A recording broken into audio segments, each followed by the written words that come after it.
Здравствуйте, дорогие друзья! Я рада вас приветствовать на моем канале. Сегодня в данном видео я делаю необыкновенно вкусный, знаменитый египетский торт. Готовится этот торт без муки, получается он без глютена, очень вкусный, очень быстрый, буквально тающий во рту торт. С двумя видами кремов он получается и готовится совсем несложно. Главное здесь знать принципы, правильные пропорции. Итак, 10 яиц среднего размера я разделяю на желтки и белки. Белки пока отставлю в сторону. Желтки, пока мы будем готовить другие продукты, накрыть лучше пищевой пленкой, чтобы они не заветривались. 400 мл молока я отправляю нагреваться до кипения. 180 грамм сахара, 70 грамм кукурузного крахмала, 16 грамм ванильного сахара. Можете ванильный экстракт добавлять. 200 мл холодного молока добавляю в сухую смесь. Все это перемешиваю аккуратно, чтобы не было комочков.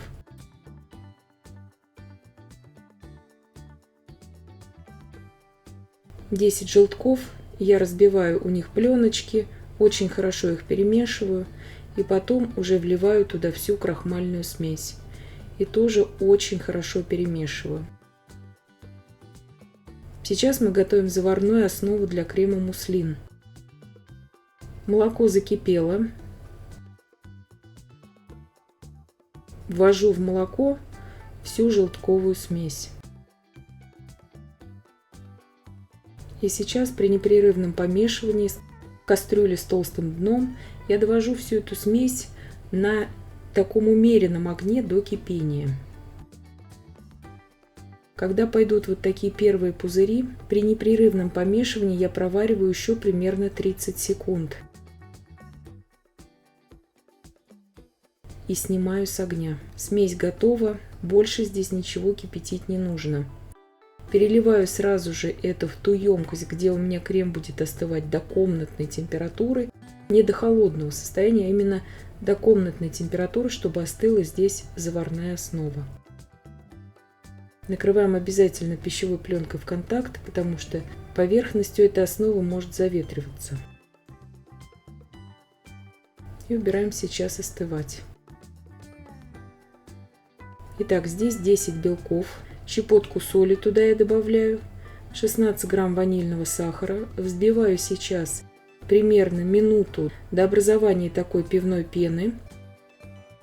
Добавляю туда порциями, очень аккуратно, 250 грамм сахарной пудры. Все это ввожу не сразу, а именно порциями. Здесь я просто не все это показываю в видео, но чтобы было понятно. Белки я взбиваю впоследствии еще примерно 5 минут. Получается вот такая красивая, глянцевая, устойчивая меренга.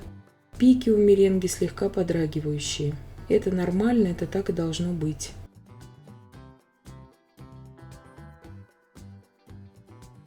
Туда же я сейчас вмешиваю 60 грамм кукурузного крахмала. Перемешиваю сейчас недосконально на этом этапе крахмал, чтобы сильно не осадить массу.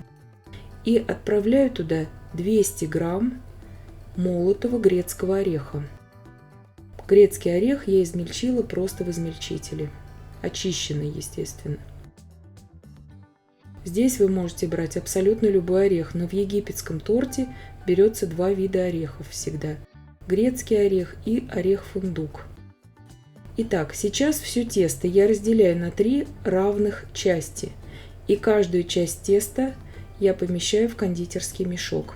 Здесь форма для выпечки у меня 18 сантиметров в диаметре. Вот это количество теста, максимально корж можно брать на 22 сантиметра. То есть 3 коржа по 22 сантиметра, но тогда они будут, конечно же, гораздо ниже. Здесь у меня такие высокие коржи в высоту получаются, но можно брать максимально на диаметр 22 сантиметра. Духовка у меня уже разогрета на 175 градусов Цельсия. Отправляю сейчас выпекаться примерно на полчаса. Итак, третий корж, как только я поставила в духовку 2 предыдущих коржа, я сразу же третий корж из кондитерского мешка отсаживаю на поверхность формы. Это нужно сделать обязательно. Вот это меренговое тесто белковое ни в коем случае нельзя оставлять ни в миске, где мы замешивали это тесто, ни в кондитерском мешке. Это как на пирожное макаронс. Оно у вас станет жидким, вязким и не будет подниматься. И оставляем вот в таком состоянии ждать, пока испекутся предыдущие коржи. Эти два коржа у меня испеклись, и я поставила третий корж выпекаться. Даю полностью коржам сейчас остыть в формах. Вот это важно, именно в форме дать им остыть. Остыла у меня заварная основа для крема. Сейчас 250 грамм размягченного сливочного масла я взбила вот до такой пышности, примерно 3 минуты взбивала. Теперь по 2 примерно вот так ложки столовых я отправляю туда к маслу всю заварную основу и прорабатываю миксером вот столько по времени, сколько я сейчас показываю.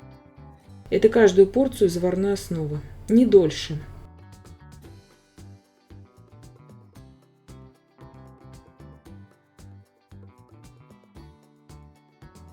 И в конечном итоге я добавила туда всю заварную основу и взбила полностью весь крем. Вот такой пышный, красивый и необыкновенно вкусный крем у меня получается. Этот крем практически на вкус как крем-муслин, он более здесь мягкий, потому что в классический рецепт крема-муслин идет немного побольше именно сливочного масла, а так пропорции все те же. Все 3 коржа у меня остыли. Вынимаю их из формы. Итак, коржи внутри мягкие. Это правильно, это так должно быть. То есть не нужно бояться того, что коржи у нас мягкие внутри. Они такими и должны быть для этого торта. Вырезаю из формы и готовлю уже их к сборке торта. В принципе, торт готовится очень быстро. Оставляю пока их лежать. Здесь у меня 200 грамм орехового кроканта. Его я готовила в предыдущем видео. Орех у меня здесь фундук. Как его готовить, проходите по ссылке на то видео и смотрите подробнейшее видео, как приготовить ореховый крокант. Итак, 100 грамм кроканта я измельчаю сейчас в измельчителе и буду использовать его для сливочного крема. Здесь 450 мл очень холодных сливок для взбивания. Отправляю туда 16 грамм загустителя для сливок и 16 грамм ванильного сахара. Взбиваю сейчас все это до устойчивых пиков. С загустителем сливки будут очень такими плотными и очень хорошо держать форму. Жирность у сливок должна быть не менее 30%. Чем больше, тем лучше здесь жирность у сливок нужно брать. Отправляю к сливкам весь измельченный ореховый крокант и перемешиваю. Вот такая пышная масса должна получиться. И начинаю сразу же сборку торта. Ничего здесь не жду. Крем-муслин, вот этот крем заварной, я поделила на 4 равные части. Я разложила эти 4 части по отдельным кондитерским мешкам, чтобы прослойки у крема были ровные.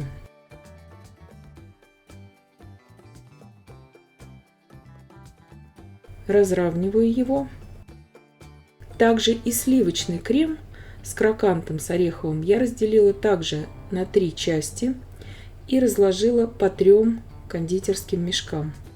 Еще раз повторяю, этот торт вы можете также выпекать в формах по 22 сантиметра. Также эти коржи будут у вас ждать, если вы будете выпекать даже по одному коржу. Если у вас даже нет никакой формы кондитерской для выпекания, вы можете просто нарисовать себе круг в то количество сантиметров по диаметру, который вам нужен для этого торта, и выпекать даже без формы эти коржи, просто на пергаменте.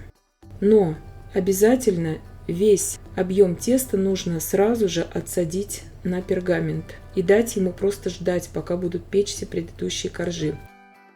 4-й порции крема выравниваю вот так тортик. Я столбиками отсадила крем-муслин и просто вот такой домашний тортик я выравниваю. Я выбрала не случайно именно этот диаметр и форму торта здесь для этого видео, потому что очень много вопросов в комментариях. Девочки мне задавали именно по египетскому торту, можно ли его использовать для украшения. Конечно, можно. И смотрите, как я его собрала. Его можно также украсить, вот как я сейчас украшаю, крокантом. Здесь у меня 100 грамм орехового кроканта, который я готовила в предыдущем видео. Торт у меня простоял ночь в холодильнике. Торт холодный, сейчас я его разрезала, но он очень хорошо уже за ночь пропитался от двух этих кремов. Торт получается необыкновенно просто вкусным, тающим во рту для всех любителей ореховых десертов. Сразу говорю, что вот эта мелкая-мелкая крошка от кроканта, которую мы сейчас использовали в сливочном креме, она, конечно же, не хрустит в этих слоях. И поэтому я всегда египетский торт люблю сверху покрывать именно крокантом. И получается у нас и хрустящие вот эти орешки тогда в украшении. Можно кроканта взять здесь побольше. И также у нас необыкновенно нежная и мягкая структура внутри. И я надеюсь, что видео было полезным и познавательным. Подписывайтесь на мой канал, ставьте лайки, пишите комментарии. Я всем желаю больших успехов и до встречи в новых видео.